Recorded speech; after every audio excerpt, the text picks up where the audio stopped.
On sort du cours d'aquaforme, elle glisse et tombe dans le vestiaire. Paf!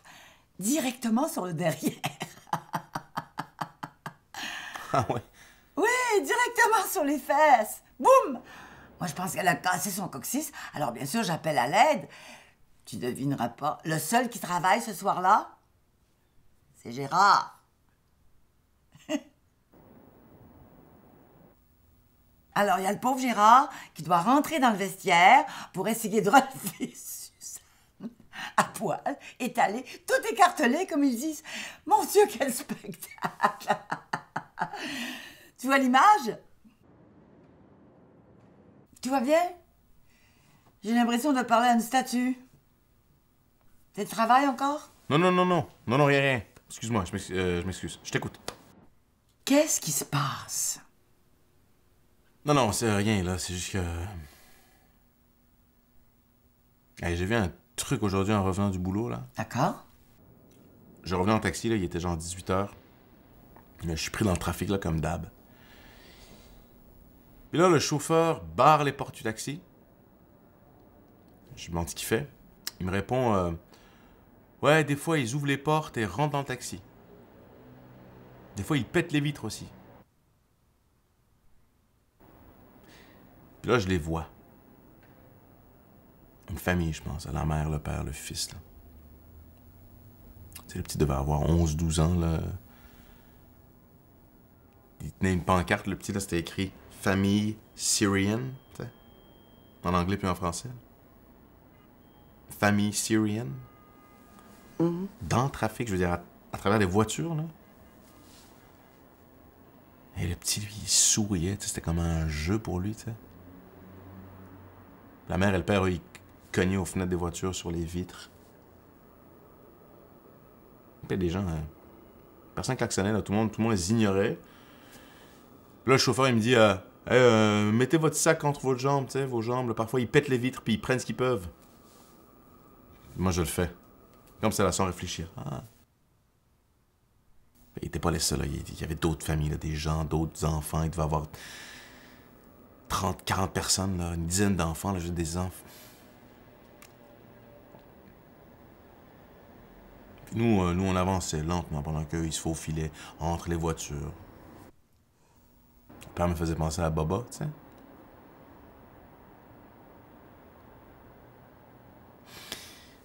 Tu te souviens quand quelques familles de réfugiés là, sont arrivées au Québec, genre 10 personnes? Les journaux, ils disaient « Oh, vague d'immigration sur le Québec ». Oui. Tu te souviens? Vague d'immigration. C'est ridicule, là, tu sais. Puis là, il y en avait 50, 60 personnes sur le même coin de rue, là, des enfants, tabarnak, je veux dire. Je savais que ça existait, mais là, voir ses enfants, puis ses parents, puis de nous voir ici. Et là, moi, je me vois, je pense à moi qui serre mes cuisses autour de mon putain de sac parce que j'ai...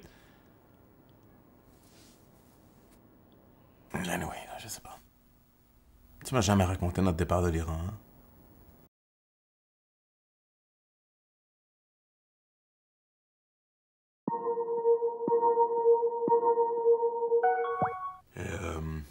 Qui était là? Oh, il devait y avoir 15-20 personnes au moins. Les oncles, les tantes, tous tes cousins, tes cousines. Ta grand-mère avait préparé un de ses fameux repas. Ali était là? Tout le monde était là. Ah, je m'en souviens Ah oui, pas. mais t'étais jeune, on était en 1980. T'avais 4 ans. Ça faisait 3 jours que ta grand-mère préparait le repas. On a fêté et mangé jusqu'après 23 heures. Puis vous avez réussi à faire la fête. Mais oui.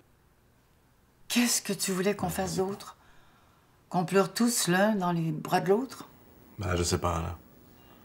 De toute façon, on ne savait pas encore qu'on n'allait jamais revenir. Baba, il était comment, lui? Connais ton père. Toujours prêt à faire la fête, rire, s'amuser. Mais ce soir-là, il est resté stoïque. En retrait. Il regardait tout le monde, observait. Sans doute qu'il réalisait plus que nous tous qu'on ne reviendrait plus jamais. Et après? Genre le départ, là? C'est là que ça nous a frappés. On savait qu'on partait, mais je pense que c'est en voyant les autres familles se dire au revoir à l'aéroport qu'on a réalisé ce qui nous arrivait. Tous ces gens se dire adieu sous le regard des militaires, des millions d'Iraniens et d'Iraniennes, fuyant les bombes, l'oppression, la déception. Je me souviens très clairement de ton oncle Cyrus. Tu te souviens de lui? Il t'aimait beaucoup. Il avait passé la soirée à faire rire tout le monde. Il mettait de la musique. Il n'arrêtait pas de regarder son agenda pour trouver une date où il allait venir nous voir. Il disait même qu'il avait commencé à apprendre le français. Il n'arrêtait pas de dire « un petit peu de fromage, s'il vous plaît ». C'était sûrement les seuls mots qu'il connaissait. Il insistait sans arrêt, même s'il n'y avait pas de fromage au repas. Il n'arrêtait pas de demander du fromage en français. « Un petit peu de fromage, s'il vous plaît ». On savait tous qu'il allait jamais venir nous voir. Lui-même devait le savoir, mais ce soir-là, il était presque convaincant. Ça faisait du bien.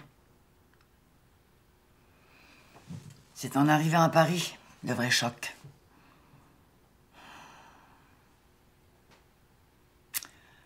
On déménageait sans arrêt de petit appartement en petit appartement à chaque mois. On traversait la ville en métro, même des fois à pied, d'un arrondissement à l'autre, à la recherche d'un endroit où se déposer. Ta sœur qui tenait ta main pour pas que tu partes à courir je ne sais où. Ton père et moi, on transportait nos valises.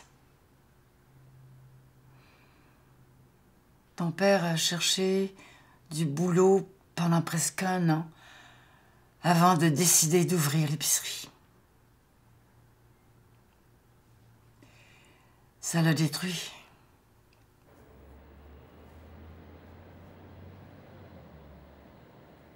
Bon, allez, va te reposer, moi je vais aller voir Lily, l'aider avec ses devoirs de mathématiques. Ah ouais? Ah oui, pourquoi? Non, c'est juste que c'est pas facile, tu sais, maman. Je veux dire, même moi, je comprends plus rien à leur cours de maths. Alors, toi, avec ton âge, là, je veux dire, tu sais, ils calculent plus avec la calculatrice, là, où tu fais bouger la... Tu sais, les boules, là, un boulier, maman. Mais quoi? Mon fils, la connaissance parle, mais la sagesse écoute.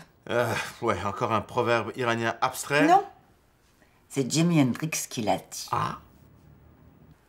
Ok, bah maman, embrasse Lily très très fort pour moi. Dis-lui que je l'aime. Ok, mon grand.